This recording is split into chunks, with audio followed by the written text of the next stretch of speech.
Hello শিক্ষার্থী বন্ধুরা, কেমন আছো তোমরা? আমি দীপ্ত কুমার পাল। এই পর্বে আমি তোমাদের দ্বিতীয় শ্রেণী আমার বাংলা বইয়ের পার্ট 5 আলোচনা করব। দেখো বন্ধুরা, এখানে আছে আবার পড়ি বর্ণমালা। এখানে স্বরবর্ণ আমরা পড়ব।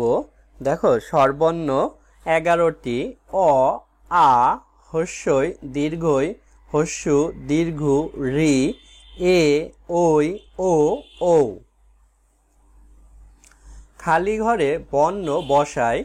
এখানে দেখো কিছু খালি ঘর আছে, এগুলো আমরা পূরণ করব। দেখো আমরা এখানে খালি ঘর পূরণ করেছি। অ, আ, হস্যই, দীর্ঘই, হস্যু, দীর্ঘ, রি, এ, ওই, ও, ও। দেখো বন্ধুরা, এখানে আছে ব্যঞ্জন বর্ণ। বয়জ ফেলা ইয় জয় দন্তের ন, ব্যঞ্জন, ব মধ্যে নয় রে, বর্ণ, ব্যঞ্জন বর্ণ। ব্যঞ্জন বর্ণ 39টি।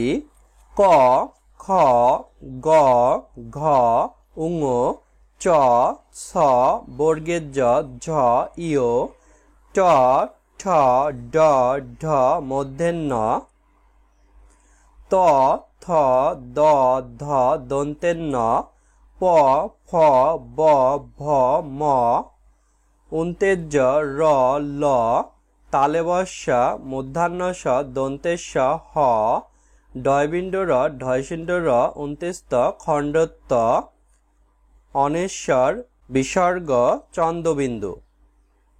এগুলো তোমরা বারবার পড়ে মুখস্থ করে ফেলবে। দেখো এখানে আছে খালি ঘরে বর্ণ বসাই।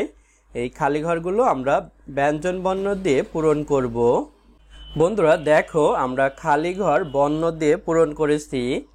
ক, খ, গ, ঘ, উম, চ, ছ, বর্গের জ, ঝ, ইয়, ট, ঠ, ড, ঢ মধ্যের ন, ত, থ, দ, ধ দন্তের ন, প, ফ, ব, ভ, ম, অন্তের জ, র, ল, তালে বর্ষা মূর্ধন্য স দন্তের স, হ, ডয়বিন্দু র, ঢয়সিন্দু র, অন্ত্যস্ত খণ্ডের ত, অনেশ্বর বিসর্গ চন্দ্রবিন্দু। বন্ধুরা আজ আমাদের ভিডিও এ পর্যন্তই। পরের ভিডিওতে আমরা পরবর্তী পাঠ আলোচনা করব। ভালো থেকো তোমরা।